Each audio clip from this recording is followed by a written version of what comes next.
first doing research for my top 25 best Asian fighters of all time video, I came across one fighter that stood out. His name is Jiro Watanabe. Jiro was the former WBC and WBA super flyweight champion with a total of 11 successful title defenses.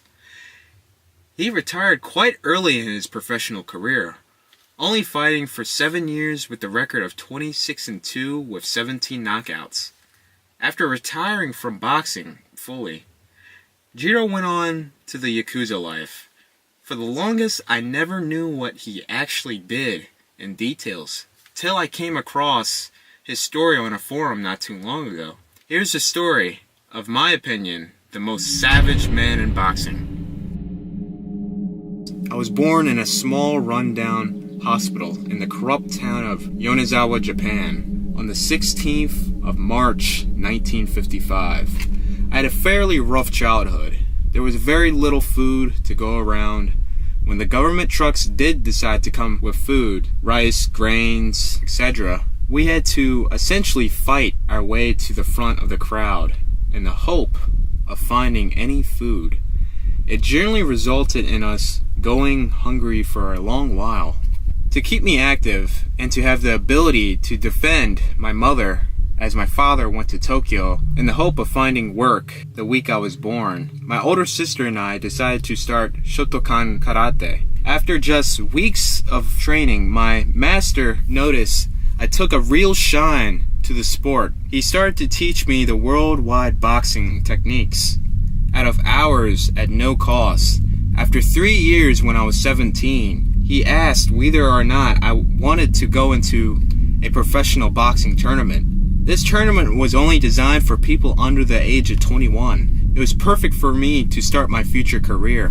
Years later, after winning many tournaments and leagues, I had many sponsors and a load of money. I made sure my mother and sister had more than enough money to live the life they both deserve. I continued boxing until I was 31 in 1990. I decided to live a quiet life in the tropical area of Okinawa. I had a nice life there, at least for a while. In 1999, I was arrested for 2 things. I blackmailed some debtors to my import business to give me 200% of what they owed to me by the end of the week, or else I would kill or beat them the fuck to death. The other reason was for giving a gun to a friend who was later convicted of murder. The gun was traced back to me. 3 years later, in 2002, the prison I was in had a bomb attack carried out by the Yakuza. I was able to get out and swim to a nearby island where I met multiple members of the Yakuza. I stuck around with them for months. I got to meet loads of people and generally socialize with loads of great people. One thing led to another, and I ended up banging this receptionist chick who worked at one of their cover sites. A cover site is an illegal money printing location. By this point, I was practically a member of the mafia because I was known by most who carried out a fair amount of the assassinations in my local area. My most important target was Ito. I was successful with that job later that week. I was formally invited into their organization and became an official member. However odd it may seem, a life as a hitman is great. I never look back, and I never will. One morning, I was rudely woken up by a member because a new contract came in. I peered at the front of the envelope to see what sadistic fuck I had to put down next. I saw Miss Watanabe, the same name as my mother. Upon opening the letter, my worst fears were confirmed. I was given the orders to kill my mother. All the proof was there. No one should have to do this. No one. Days of solitude. Later, I decided to confront my superiors about my personal involvement with this contract, something I regret to this day. My mafia boss explained to me that with the money I gave her, she moved to Tokyo and entered the black market. She was selling people. Most of these people were kidnapped from the local mafias. The highest bidder would win. This occupation would not have been an issue, well, that was until she decided to kidnap, detain, torture, drug, and then sell nearly 30 Yakuza operatives. The images her organization released even made me gag. She had a very unique way of torturing and killing people. The only phrase that can be used to describe her technique is spit roasted alive.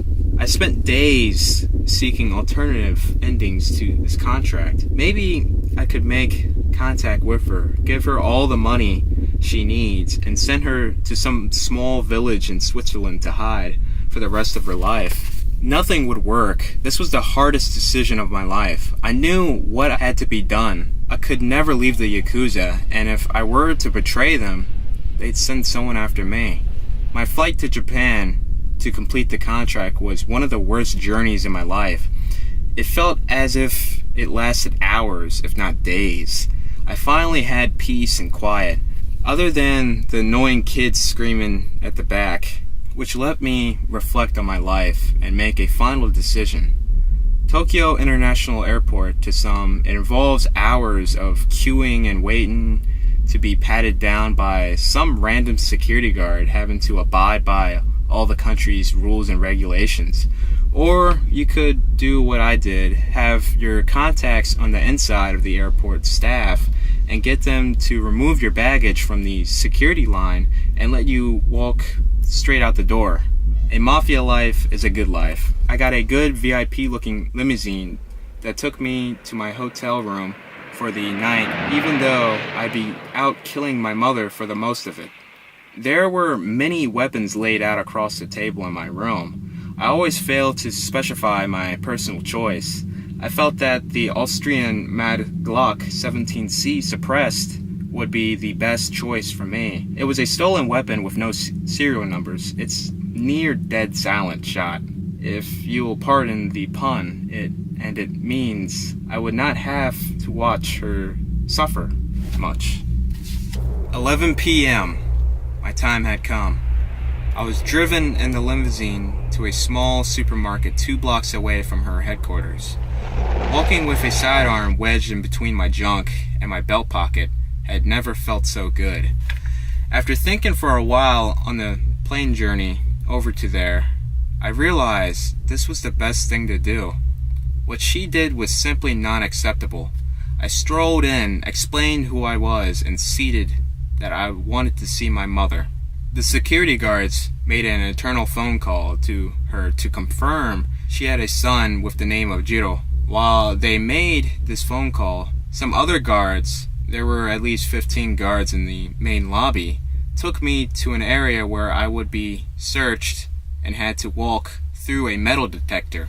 I thought that was it for me. I either had to shoot my way out, bearing in mind that all the guards were armed, or I had to surrender my weapon and face death.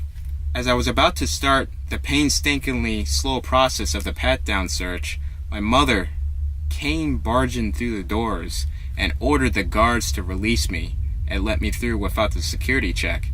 That was the final mistake of her life. She took me up to her office and poured me a traditional cup of Japanese herbal tea. As her attention was aimed at the tea, I thought it was the prime moment I was waiting for an order to put her down easily. I injected some M99 horse tranquilizer into her carotid artery.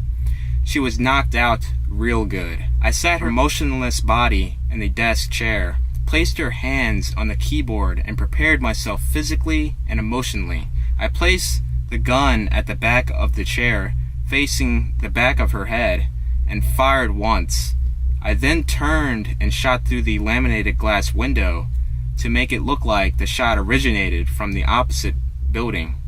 She was dead now. My job was done. The only thing left was for me to escape, perhaps the most complicated part. To pull this off, I had to let some real emotions kick in. I made myself cry and make it seem very distressed.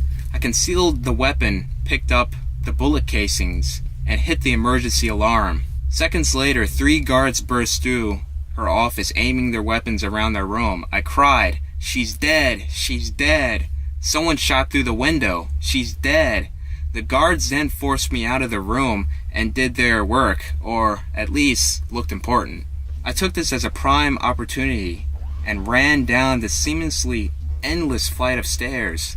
Still looking panicked, I ran into the lobby again and shouted, "She's dead! She's dead! Everyone hide!" This put everyone in the lobby into a confused form of mayhem. I ran outside and got into the first cab I saw. My destination, the airport.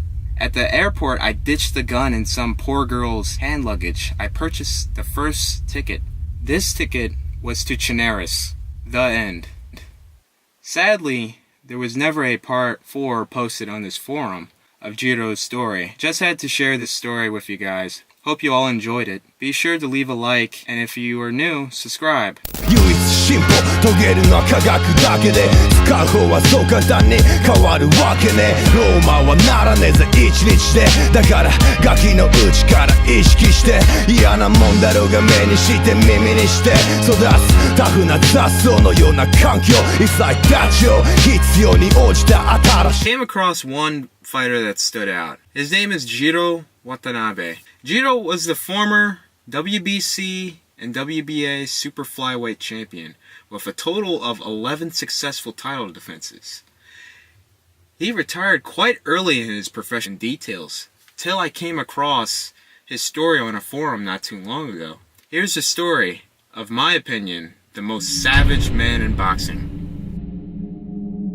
I was born in a small rundown hospital in the corrupt town of Yonezawa, Japan. Career. Only fighting for 7 years with the record of 26-2 with 17 knockouts. After retiring from boxing fully, Jiro went on to the Yakuza life. For the longest, I never knew what he actually did. And on the 16th of March 1955, I had a fairly rough childhood. There was very little food to go around. When the government trucks did decide to come with food, rice, grains, etc., we had to essentially fight. Who am I? Push your motherfucker! What my shoulders, motherfucker? I guess the fight is on. Me and you, nigga. And you. When first doing research for my top 25 best Asian fighters of all time video, I